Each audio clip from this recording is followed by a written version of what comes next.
Saya merasa atau saya membaca beberapa buku-buku lain yang mungkin agak sedikit membuat saya tidak nyaman. Menemukan bahwa loh kok ini berbeda dengan apa yang dulu di pesantren dan dulu di S1 kita pelajari.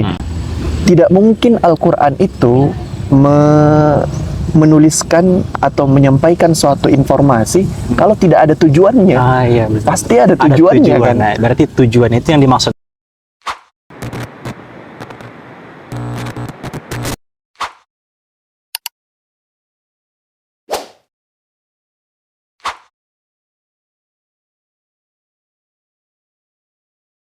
Oke, baik. Assalamualaikum warahmatullahi wabarakatuh. Waalaikumsalam. Oke, kembali lagi bersama kami di Al-Quran Revolution. Kali ini saya sebagai host Muhammad Fadel Hussein. Kita akan ditemani oleh narasumber yang sangat spesial.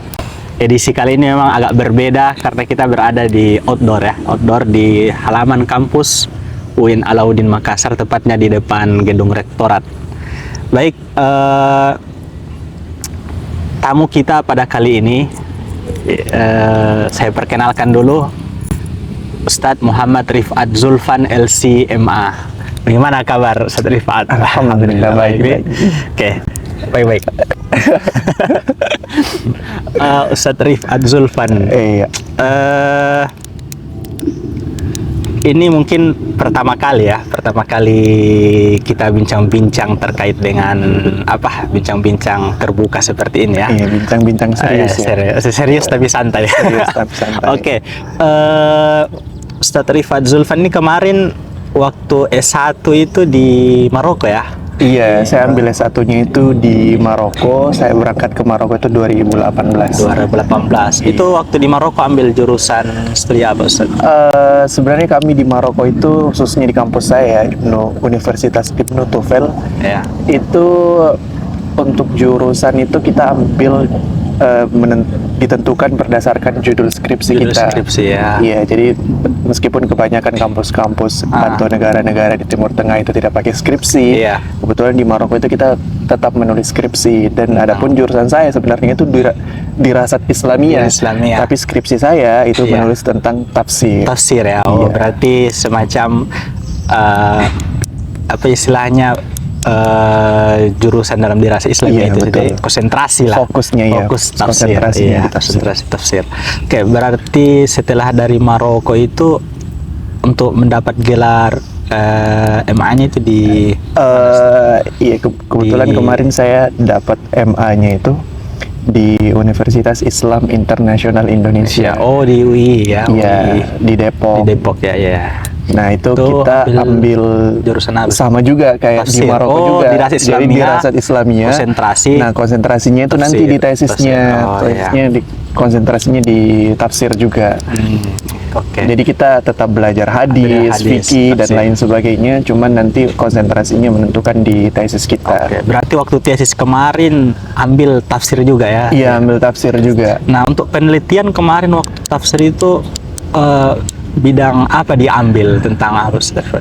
Fokus ke tentang bagaimana menafsirkan dan apa itu tafsir. Tafsir ya? Iya. Fokus ke penelitian apa? Kalau Saya ambilnya kemarin topiknya itu tafsir Maqasidi. tafsir Maqasidi. Iya.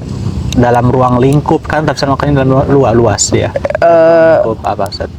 Dalam ruang lingkup saya fokus ke tokoh sih. Tokoh-tokoh. Iya, saya mengkaji pemikiran satu tokoh, itu Profesor Kiai Haji Abdul Mustaqim. Itu beliau guru besar di UIN Sunan Kalijaga, juga salah satu pelopor tafsir Maqasidi di Indonesia. Iya, iya. Kira apa alasan Ustadz Rifat ini mengambil atau meneliti tentang tafsir Maqasidi? Bisa di flashback sedikit tafsir Maqasidi? Boleh. Latar Jadi sebenarnya awal mulanya itu berangkat dari bacaan-bacaan kita ya, terkait bagaimana sih tafsir-tafsir sekarang ini di dunia sekarang. Oh iya, karena sudah berkembang ya. Iya. Saya yang awalnya belajar di pondok pesantren, belajar ya kebetulan pondok pesantrennya itu di Al Khairat Madinatul Ilmi ya. Oke ya. Jadi dan yang diajarkan itu model-model tradisional daripada pembelajaran Salaf keagamaan ya. itu. Salaf Iya, banget. salaf sekali ya. Iya, jadi materi kita itu berdasarkan warisan-warisan ulama-ulama terdahulu seperti itu. Begitu pula di S1 kemarin itu kebanyakan ambilnya itu atau materi-materi kami itu dari kitab-kitab tradisional Ya. atau turos. Iya. Nah, kemudian pas ambil S2 di UI 3 atau Triple IU, biasa dikenal juga seperti itu. Nah, saya merasa atau saya membaca beberapa buku-buku lain yang mungkin agak sedikit membuat saya tidak nyaman. Contohnya itu hal-hal yang terkait penafsiran gender seperti itu yang dihasilkan oleh pemikir-pemikir kontemporer Dari barat ya. dari barat, ada juga yang tidak dari barat, yang dari Mesir juga ada pemikir kontemporer, dan saya menemukan bahwa loh kok ini berbeda dengan apa yang dulu di pesantren dan dulu di S1 kita pelajari. Cuman nyatanya pemikiran-pemikiran mereka ini justru lagi marak ditekuni oleh akademisi-akademisi seperti itu, yang mana, nah ini kan berbeda dengan versi tradisional. Versi tradisional ya. Nah, terus akhirnya kita menemukan bahwa kajian tafsir di Rasad Islamiyah itu umumnya itu terbagi menjadi dua kubu. Ada yang liberal, ada yang tradisional. Kita katakan saja seperti itu ya, untuk menyederhanakan ya. Ada yang liberal, ada yang tradisional. Yang tradisional ini yang masih terpaku pada ajaran-ajaran turos ulama-ulama kita terdahulu. Nah, adapun yang liberal ini merasa bahwa beberapa tafsiran itu nampaknya tidak relevan lagi dengan kondisi kita sekarang. Akhirnya mereka menciptakan atau merumuskan suatu teori-teori tafsir tersendiri yang sekiranya bisa selaras dengan tuntutan-tuntutan zaman sekarang. Namun akhirnya menemukan terjadi semacam ketegangan antara kedua kubu ini. Ada kontra. Pro kontra. Jadi yang tradisionalis bilang kalau liberal ini tidak bisa diterapkan atau tidak sesuai dengan syariat Islam. Nah, adapun yang liberal bilang kalau yang teori-teori tradisional ini sudah tidak sesuai lagi, tidak bisa kita terapkan. Nah, seperti itu. Akhirnya melihat argumen-argumen mereka yang semuanya itu sebenarnya tidak bisa dikatakan semuanya salah dan tidak bisa dikatakan semuanya benar. Tapi kan tidak mungkin dua-duanya salah dan dua-duanya benar kan? Iya, betul. Iya, nah akhirnya seiring pembacaan saya bertemu dengan satu tulisan beliau, Prof. Abdul Mustaqim itu, Kiai Haji Abdul Mustaqim, yang mengatakan bahwa ada satu penafsiran yang bisa menjembatani keduanya. Sebagai jembatan ya, perantara keduanya. Supaya bisa bertemu begitu. Betul sekali. Jadi suatu penafsiran ini namanya tafsir Maqasidi ini akhirnya akan bisa diterima oleh yang tradisional dan juga liberal. Seperti itu. Jadi masih penting itu juga tafsir Maqasidi, bisa menjembatani ya. Betul. Nah, ini yang membuat saya tertarik. Wah, bagus sekali kalau misalnya benar-benar ada kan. Jadi umat Islam tidak perlu terpecah lagi menjadi ada yang liberal, ada yang tradisional. Kita cukup berpegang pada satu metode yang bisa menghimpun semuanya. Kalau ada kan lebih bagus lagi kan. Betul. Menurut Ustaz Irfan, apa sebenarnya tafsir Maqasidi itu? Ini kan masih baru ya, istilah masih baru sekali. Adapun banyak istilah-istilah sebelumnya yang terkait dengan derivasi kata maqasid itu kan ada istilah maqasid syariah, ada maqasid Al-Qur'an, ada banyak lah. Ada juga yang saya pernah dengar itu maqasid al-hadis, ada juga maqasid balaghiyah. Menurut Ustaz Rifat itu apa sebenarnya tafsir Maqasidi ini? Tafsir Maqasidi. Iya, jadi sebenarnya sudah ada beberapa cukup banyak ya tokoh-tokoh yang coba menafsirkan tafsir Maqasidi ini, dan yang paling banyak, salah satu yang paling banyak dikutip itu contohnya Wasfi Ashur Abu Zaid. Oh iya. Dia punya kitab tafsir Maqasidi Tafsir juga. Maqasid. Judulnya langsung Tafsir Maqasidi. Iya, tafsir dan bla bla bla gitu.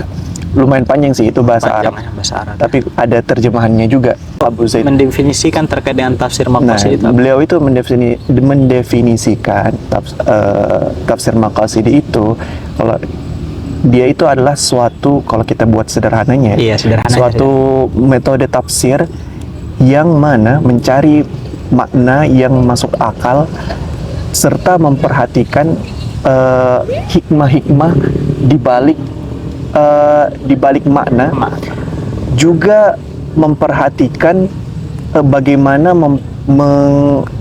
mengaplikasikan makna tersebut. Oh. Jadi kalau yang perlu kita perhatikan dari pengertiannya itu, yang menarik itu dia menekankan sisi makulah.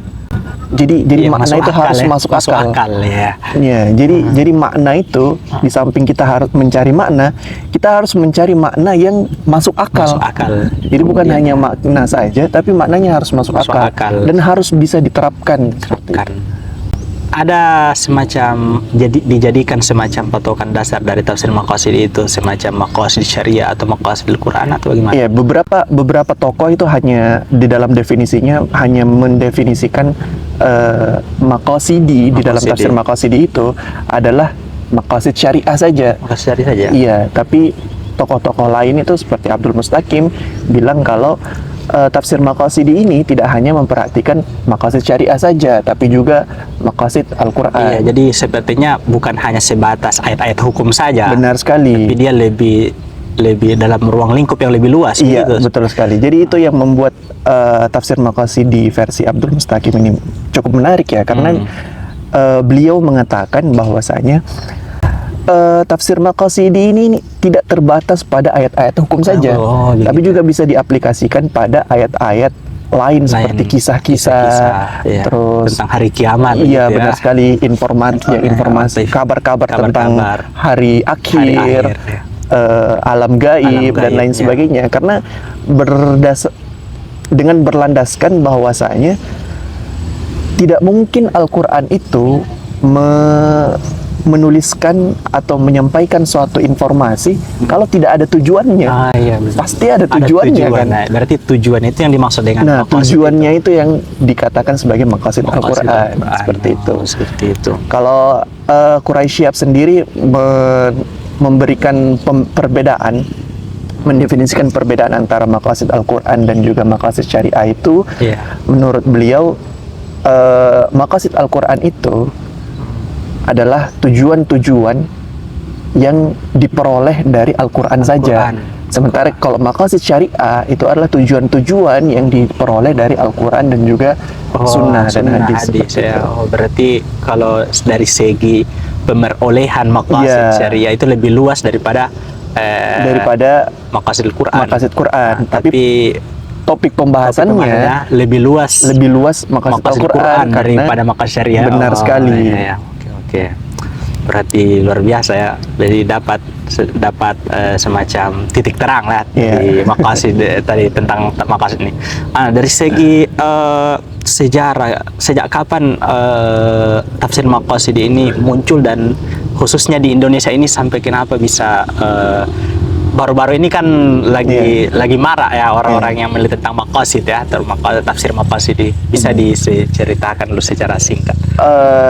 Jadi kalau sejarahnya itu panjang sekali ya. Jadi sebenarnya tafsir maqasid ini meskipun istilahnya itu baru tapi sebenarnya prakteknya itu sudah cukup lama sekali. Bahkan sejak masa Nabi Muhammad SAW itu terlihat bagaimana ketika pada saat itu, pada masa perang, ada orang yang mencuri. Nah, terus Nabi bilang ternyata pencuri ini tidak dipotong tangannya. Tidak dipotong tangannya. Nabi malahan bilang tidak ada potong tangan dalam peperangan. Padahal kan sebenarnya ayatnya jelas kan? Ya. As-sariqu was-sariqatu faqta'u aydiyahuma. Padahal ayatnya jelas memerintahkan, tapi melihat kondisi saat itu yang mana sedang berperang, kata Nabi tidak ada potong tangan ketika berperang. Berarti melihat hikmah itu. Betul sekali. Ya. Begitu juga di masa Umar bin Khattab ada pencurian juga, dan ternyata tidak dipraktekkan juga potong tangan itu, karena pada masa itu umat Islam sedang dilanda dengan masa kekeringan, masa kelaparan. Ya. Berarti kalau bisa dibilang tafsir Maqasidi atau tafsir Maqasidi di era-era Nabi saat itu seputar atau berkecimpung dalam ayat-ayat hukum ya. Ayat-ayat hukum ya. Mungkin sekarang apakah bisa berkembang ke karena kan tafsir Maqasidi itu seperti tadi yang disampaikan luas kan. Tentu saja bisa berkembang ke contohnya Kiai Haji atau Profesor Kiai Haji Abdul Mustaqim itu coba mempraktekkan tafsir Maqasidi ini ke ayat kisah ya. Kisah tentang Nabi Adam, pelarangan Nabi Adam dan Hawa untuk mendekati pohon itu, pohonnya. Wala taqraba hadhihi syajarah. Nah, beliau bilang kalau kisah ini atau ayat ini juga secara implisit mengandung makna ekologi dalamnya. Ekologi ya. Jadi jangan sampai kita merusak pohon bisa gitu ya. Dan ya pokoknya di dalamnya itu ada semacam penjagaan terhadap lingkungan, pesan untuk menjaga lingkungan. Berarti bisa sangat luas ya. Iya, bisa sangat luas. Berarti bisa ke ayat-ayat dalam yang lain ya. Bisa ayat yang lain juga. Luar biasa menarik sekali tafsir Maqasidi. Jadi memang bisa semenarik itu di era zaman modern sekarang karena itu tadi bisa menjembatani antara dua kubu penafsiran ya. Oke. Terakhir mungkin ini sebagai penutup atau mungkin nanti bisa lagi dilanjutkan ya di sesi berikutnya kalau ada. Apa kira-kira tantangan atau tantangan dalam menghadapi dalam mengembangkan penelitian terutama tafsir Maqasidi, tantangan utama? Tantangan utamanya, oke. Jadi sebenarnya tafsir Maqasidi ini menurut saya suatu penafsiran yang sangat menarik. Bahkan saya juga saat ini bacaan saya itu terkait maqasid semua. Kebanyakan ya, karena saya jujur saya sangat tertarik dengan tafsir Maqasidi ini karena seperti yang tadi dikatakan Prof. Abdul Mustaqim bahwa tafsir Maqasidi ini bisa menjadi jembatan antara kedua kubu ini. Yang mana yang liberal ini sering menggunakan hermeneutika barat atau lain sebagainya. Terus yang kubu tradisional ini fokusnya pada tafsir bil ma'thur dan lain sebagainya. Nah, namun sebenarnya perangkat-perangkat yang dimiliki tafsir Maqasidi ini sangat kompleks juga ya. Karena dia tidak menafikan hermeneutika, tapi juga dia turas. Iya, dia justru menekankan bahwa kita harus memperhatikan otoritas teks. Jadi jangan sampai kita mengabaikan otoritas teks. Jadi kalau teksnya bilang mengharamkan, maka tidak boleh atas dasar maqasid dia menjadi boleh. Halal. Dia menjadi halal. Contohnya pengharaman babi. Nah, itu kan jelas kan ayatnya bahwa gimana ya, hurimat alaikum wal khinzir. Nah, itu kan jelas ayatnya kan. Teksnya mengatakan hurimat. Nah, jadi tidak boleh atas dasar maqasid tiba-tiba dia dihalalkan. Contohnya misalnya, oh ternyata kita dilarang karena babi itu kotor. Bagaimana kalau kedepannya ada peternakan yang ternyata bisa mengakomodir peternakan babi yang steril. Apakah babi menjadi boleh atau lain sebagainya? Nah, itu menurut beliau itu tidak boleh karena teks itu otoritas utama ya. Otoritas utama itu ada di teks. Meskipun demikian, ternyata kita menemukan masalah-masalah juga di dalam tafsir Maqasidi itu. Itu tantangan utama kira-kira. Iya, tantangannya itu ada beberapa tantangan kalau saya sebut di tesis saya itu. Cuman yang saya tekankan di situ pertama, tantangan utamanya itu adalah subjektivitas mufassir ya. Bisa saja orang itu subjektivitas sekali ya. Subjektivitas mufassir. Nah, pertama itu mufassir bisa saja sangat subjektif dalam menentukan maqasid Al-Quran itu, karena Karena dalam penafsiran maqasid ini kan kita berangkat dari kesadaran bahwa Al-Quran itu punya tujuannya tersendiri. Nah, untuk kita memulai penafsiran, kita harus mencari dulu dong Apa maqasid-maqasidnya. Nah, dalam penentuan maqasid-maqasidnya ini, mufasir bisa sangat subjektif. Kenapa? Karena tidak ada di dalam Al-Quran yang menjelaskan bahwa Al-Quran ini tujuannya ini. Berarti Pertama itu subjektif dalam penentuan maqasidnya. Itu bisa terlihat sangat jelas bagaimana para tokoh-tokoh maqasidi ini semuanya berbeda dalam penentuan maqasid.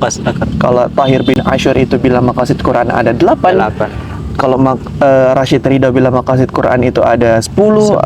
Raisuni bilang maqasid Quran itu ada 6 dan lain sebagainya. Abdullah Darras bilang maqasid Quran itu ada 3. Dia cuman al-haqqu, terus ada al-khairu, terus al-jamalu. Berarti jadi itu sangat subjektif ya. Berbeda-beda karena tidak ada takaran khusus yang mengatakan bahwa Al-Quran itu tujuannya ini dan ini. Berarti tujuan tantangannya itu penentuan di maqasid Al-Quran. Penentuan maqasid Al-Quran. Bahkan ketika kita bisa sepakat penentuan maqasid Al-Quran itu, anggaplah kita katakan maqasid Al-Quran itu ada 10 yang ulama sudah sepakat. Nah, lagi-lagi ketika melihat suatu ayat, misalnya ayat tentang An-Nisa ayat pertama, ya ayyuhannas ittaqu rabbakumul ladzi khalaqakum min nafsin wahidah. Nah, kata nafsin wahidah ini bisa saja orang berbeda dalam menentukan maqasid dari ayat ini. Jadi pada intinya itu tantangan utama itu di situ ya. Iya, tantangan utamanya pertama di subjektivitas. Selanjutnya itu tantangannya lain itu bisa mengabaikan otoritas teks. Ya. Contohnya itu kita lihat di dalam ayat warisan. Ayat warisan itu padahal teksnya jelas yusikumullahu fi auladikum lidzakari mithlu hadzil unthayain. Nah, tapi atas dasar maqasid, atas dasar kesetaraan dan keadilan, dinilai bahwasanya pembagian 2/1 laki-laki dan perempuan itu tidak mencerminkan keadilan. Nah, padahal di ayatnya jelas-jelas mengatakan yusikumullah. Terus Al-Maturidi menjelaskan bahwa yusikum itu artinya adalah yufridukumullah, diwajibkan atas kamu. Fi auladikum lidzakari mithlu hadzil unthayain. Nah, terus padahal di akhir ayat itu juga di bagian akhirnya dikatakan faridatan minallah. Ini adalah faridah. Jadi hal-hal yang dikatakan faraid, faridah di dalam Al-Quran itu kata Al-Maturidi itu tidak ada yang dikatakan faridah kecuali kamu tidak perlu berusaha di dalamnya untuk mencari makna lain. Berarti tantangan yang mungkin tadi pertama tadi subjektivitas dan mengabaikan otoritas teks. Kira-kira solusi paling simpel saja, solusi simpelnya itu apa, gimana? Solusinya mungkin apa kira-kira ke depannya? Tentunya kita harus menentukan maqasid Al-Quran itu sendiri. Ya, jadi harus fix seperti maqasid syariah kan sudah jelas. Seperti maqasid syariah. Jadi saya itu merasa bahwa kita harus menempuh apa yang ditempuh Asy-Syatibi dalam menjelaskan maqasid syariah. Jadi maqasid syariah di zaman Syatibi itu membuat maqasid syariah yang tadinya zonni, yang hanya bersifat hikmah dari suatu hukum, menjadi landasan hukum itu sendiri. Jadi maqasid syariah yang tadinya zonni menjadi qat'i di bukunya Syatibi. Jadi apa yang perlu kita lakukan sekarang mungkin menempuh apa yang dilakukan Syatibi itu. Iya, mungkin seperti itu ya. Maqasid Al-Quran berarti harus bagaimana ke depannya ini ada yang merumuskan maqasid Al-Quran itu apa saja supaya bisa menyatu dalam supaya tafsir maqasid ini tidak kemana-mana ya. Tidak kemana-mana. Cukup pada. Oke, mungkin sangat menarik ini ya. Mungkin bisa kita lanjut pada sesi berikutnya. Jadi di Al-Quran Revolution ini ada semacam slogan. Kita slogan nanti ketika saya katakan Al-Quran Revolution nanti sama-sama bilang rahmatan lil alamin. Supaya sama-sama mendapat berkah ya. Amin. Oke, Al-Quran Revolution rahmatan lil alamin. Jangan lupa like, comment, and subscribe. Nanti saksikan di sesi-sesi berikutnya. Jadi banyak podcast berikutnya bersama kami. Oke, sekian dari saya. Terima kasih Ustaz sudah menemani terima kasih kali ini. Banyak juga atas undangannya. Saya tutup dengan Assalamualaikum warahmatullahi wabarakatuh. Waalaikumsalam.